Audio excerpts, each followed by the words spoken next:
배진영 월간조선 편집장 오늘의 한국 이야기. 이번 총선이 마지막 선거일 수도? 섬뜩한 칼럼이다.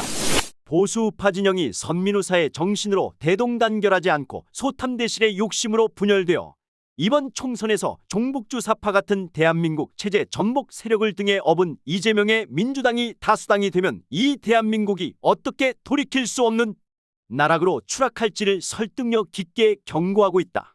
박근혜 전 대통령 탄핵 당시 박 전 대통령만 외과수술적 타격 surgical strike으로 건조해서 끌어내리면 대한민국은 아무 일 없었다는 것처럼 다시 정상적인 헌정으로 복귀할 것이라고 생각한 자가 있었다면 그는 틀림없이 대한민국의 이념적 내전 상황에 대해 무식한 자였을 것이다. 다른 나라에서 대통령 탄핵이 이루어지면 대통령이 물러나는 것으로 끝나지만 이념적 내전을 치르고 있고 휴전선 위에 북한 공산 집단이 있는 대한민국에서는 대통령이 임기 중에 쫓겨나면 이는 혁명적 상황으로 이어질 것이 자명했기 때문이다. 아니나 다를까 박근혜 탄핵으로 대통령 자리를 줍다시피 가져간 문재인 정권은 촛불혁명을 내세웠다.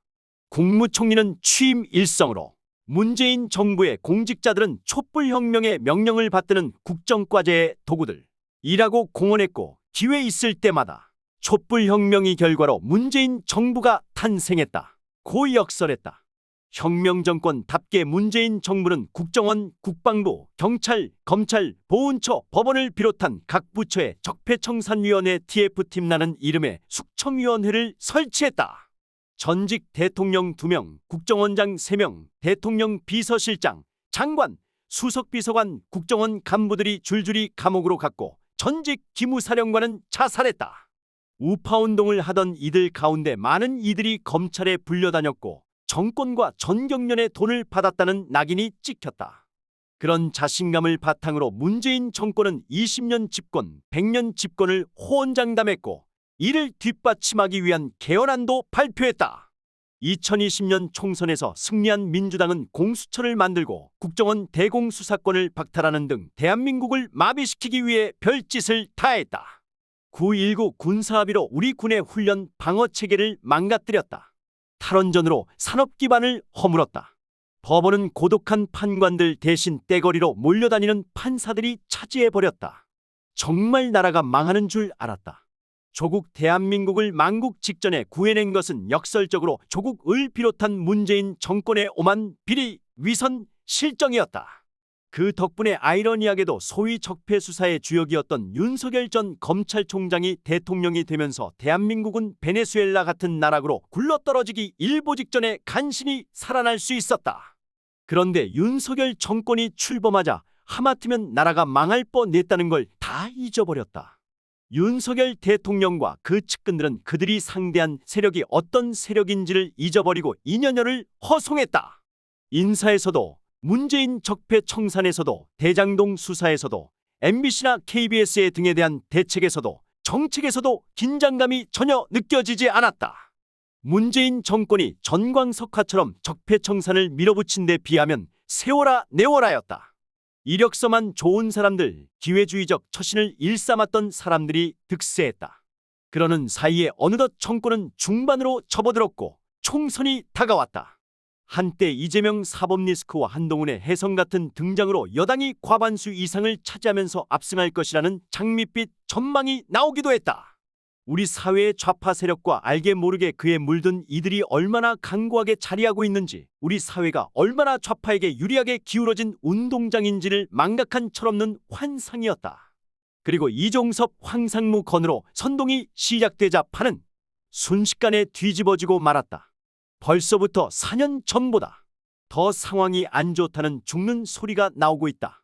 그런 선동 세력이 그대로 온존하고 있었고 10여일 사이에 선동으로 판이 뒤집어진다는 것 자체가 우리 사회가 얼마나 기울어진 운동장인지를 잘 보여준다. 더 문제인 것은 보수 세력, 우파, 애국 세력이라는 이들 사이에서도 이 상황을 바로잡기 위해 무엇인가를 해보겠다는 열의가 안 보인다는 점이다. 오히려 윤석열 그럴 줄 알았다. 한동훈 혼 좀 나야 한다. 는 냉소적인 반응들이 나오고 있다. 이번 공천에서 보수우파가 대접받지 못했다고 화를 내는 이들도 많다. 김대중도 견뎠고 노무현도 견뎠고 문재인도 견뎠는데 이재명인들 못 견디겠나? 이재명 된다고 나라 안 망한다 는 소리도 나온다. 심지어는 이번 총선에서 국민의힘이 어정쩡하게 이기는 것보다는 이번 총선에서 민주당이 승리하고 그들이 그걸 믿고 교만하게 굴다가 2027년 대선에서 폭망하는 것이 낫다 고 말하는 사람도 있다. 7년 전 박근혜가 탄핵당해도 별일 없을 것이라고 생각했던 것과 다를 바 없는 짧은 생각이다. 이번에 좌파 세력이 다수 의석을 차지하면 그들이 젊게 의회 민주주의를 하면서 다음 대선까지 기다려줄까? 그럴 리가 없다. 더욱이 지금 야당 및 그 동조 세력의 대표, 후보들 가운데는 사법 리스크를 안고 있는 이들이 수두룩하다. 이들은 자신들의 생존을 위해서라도 다수당의 힘을 믿고 탄핵 쿠데타를 다시 시도할 것이다. 벌써부터 박지원 등은 탄핵 쿠데타를 말하기 시작했다. 그게 안 되더라도 최소한 윤석열 정권을 반신불수로 만들어버린 후 다음 대선에서의 승리를 모색할 수는 있다. 그때가 되면 2017년 문재인이 그랬던 것처럼 이재명이 대통령 자리를 그냥 주워갈 수도 있다. 그렇게 해서 다시 좌파 정권이 출현한다면 그들은 문재인 정권이 5년에 그친 데서 교훈을 얻어 이번에야말로 100년 집권을 실현하려 별의별 짓을 다 할 것이다. 586운동권이 퇴출된 자리를 차지한 것은 그들보다 훨씬 더 무식하고 종북적이고 폭력적인 97한 청년 세대이고 지난 20여 년간 군자산의 약속을 통해 오매불망 대한민국의 적화를 맹세해왔던 자들이라는 것을 잊으면 안 된다. 그런 자들이 정권을 잡으면 이번에는 정말이지 대한민국은 절단날 것이다. 그리고 최종적으로 그걸 제도화하는 자유가 삭제되고 사람 중심이 전면에 등장하는 새로운 헌법이 제정될 것이다. 만일 이런 상황이 된다면 우파는 그걸 막을 수 있을까? 아직 간 망했으니까. 이번에도 좌파 세력이 총선에서 승리한들 별 일이야 있겠느냐고 생각하는 것은 너무나 아니한 생각이다. 6.25 전쟁 영웅인 한신전 합참의장은 생전에 이렇게 말했다. 이 나라가 내 나라요, 내 나라요, 우리나라요. 대한민국은 하는 짓마다 못마땅한 누군가의 나라가 아니다. 우리가 유체이탈 화법으로 될 대로 되라. 내가 알 일 아니다. 라고 팽겨쳐도 되는 나라가 아니다. 우리나라다. 우리나라이기 때문에 좌파에게 넘어가도록 방관해서는 안 되는 것이다. 어쩌다가 상황이 이 지경이 되었나를 생각하면 자다가도 잠이 깨고 이가 갈린다. 매번 나 같은 사람들이 있는 걸 믿고 우리에게 표를 줘야지. 니들이 가면 어디 갈래? 라며 뻘짓하는 놈들이 미워 죽겠다. 하지만 그들을 욕하고 야단치는 것도 우리나라가 존속한 뒤의 일이다.